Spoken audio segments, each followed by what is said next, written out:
المكتب التعاوني للدعوة والإرشاد وتوعية الجاليات بمحافظة بدر। আসসালামু আলাইকুম রহমতুল্লাহি ওবারাকাতুহ।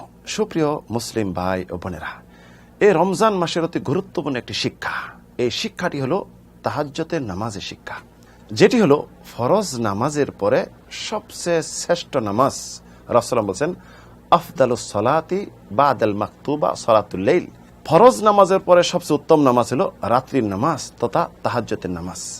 এই তাহাজ্জুদের নামাজ পড়া এটি সুন্নতে মুআক্কাদা, গুরুত্বপূর্ণ একটি সুন্নত। আল্লাহ রাব্বুল আলামিনের ওলি যারা, এই ওলিদের একটি গুণ আল্লাহ রাব্বুল আলামিন যাদের সম্পর্কে বলেছেন, ইন্না আউলিয়া আল্লাহ লা খাউফুন আলাইহিম ওয়া লা হুম ইয়াহজানুন আল্লাযীনা আমানু ওয়া কানু ইয়াত্তাকুন। আল্লাহর ওলি যারা, তারা কোনো ভীত হবে না, চিন্তিত হবে না, এবং তাদের জন্য রয়েছে সুসংবাদ এই দুনিয়াতে ও আখিরাতে। আল্লাহ রাব্বুল আলামিনের কথার কোনো পরিবর্তন হবে না।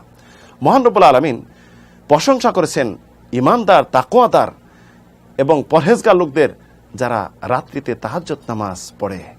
আল্লাহ রাব্বুল আলামিন ইরশাদ করেছেন, তাতাজাফা জুনুবুহুম আনিল মাদাজি ইয়াদউনা রাব্বাহুম খাউফা ওয়া তামাআ।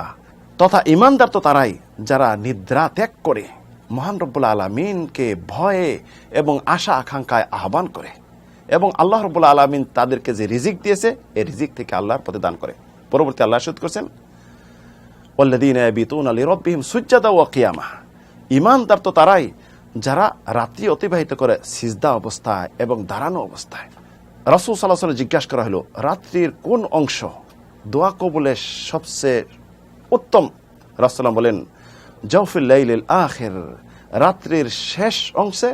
অন্যত্র রাসূলুল্লাহ ইরশাদ করেছেন, ইন্না ফিল লাইলি লাসাআতান লা ইউআফিকুহা আবদুন মুসলিম ইয়াসআলুল্লাহ তাআলা খাইরান ইল্লা আতাহ ওয়া যালিকা কুল্লা লাইলা। যে রাত্রিতে এমন একটি সময় রয়েছে, যেই সময় যদি বান্দা পেয়ে যায় আল্লাহর কাছে যা চাবে তাই দেবে। এটি হলো প্রত্যেক রাত্রিতে, সারা বছর যে কোনো রাত্রি, শুধু রমজান মাসে নয়। আমর ইবনে আব্বাসের হাদিস, রাসূলুল্লাহ ইরশাদ করেছেন, আকরাবু মা ইয়াকুনু রাব্বু মিনাল আবদি ফি জাওফিল লাইলিল আখির। আল্লাহ রাব্বুল আলামিন বান্দার অতি সন্নিকটে চলে যায় রাত্রির শেষ তৃতীয় অংশে। ফাইন ইসতাতাতা আন তাকুনা মিম্মা ইয়াযকুরুল্লাহ ফি তিলকা সাফাকুন। তোমার যদি পক্ষে যতটুকু সম্ভব হয় এই রাত্রিতে তুমি আল্লাহর কাছে চাওয়া, জিকির আজকার করা, তুমি যেন তাদের অন্তর্ভুক্ত হও। তাই সুপ্রিয় দর্শক শ্রোতা, এই রাত্রি, যে রাত্রিতে আল্লাহ দোয়া কবুল করেন, আল্লাহ রাব্বুল আলামিন একদম বান্দার সন্নিকটে চলে যায়। আল্লাহ রাব্বুল আলামিন সারা বছর শেষ রাত্রিতে এই পৃথিবীর আকাশে অবতীর্ণ হন এবং বলতে থাকেন, মাইয়াদউনি ফাস্তাজিবু লাহু। কে আসো আমার কাছে দোয়া করবে, আমি তার দোয়া কবুল করব। ওয়া মাইয়াসআলুনি ফাআতি, কে আসো আমার কাছে কিছু চাবে, আমি তাকে দিব। ওয়া মাইয়াস্তাগফিরুনি ফাআগফিরু লাহু, কে আসো আমার কাছে ক্ষমা চাবে, আমি তাকে ক্ষমা করে দিব। তাই সুপ্রিয় দর্শক শ্রোতা, এই মাসের শিক্ষা নিয়ে যদি আমরা সারা বছর তাহাজ্জুদ নামাজ পড়তে পারি, তাহলে আমরা দুনিয়া আখেরাত উভয় আমরা পাবো। দুনিয়াতে আমাদের কোনো টেনশন থাকবে না, ভয়ভীতি থাকবে না, এবং আল্লাহ রাব্বুল আলামিনের বন্ধুত্ব অর্জন করতে পারবো। আল্লাহ রাব্বুল আলামিন আমাদেরকে এই শিক্ষা নিয়ে সারা বছর আমল করার তৌফিক দান করুন। আমিন, আল্লাহুম্মা আমিন।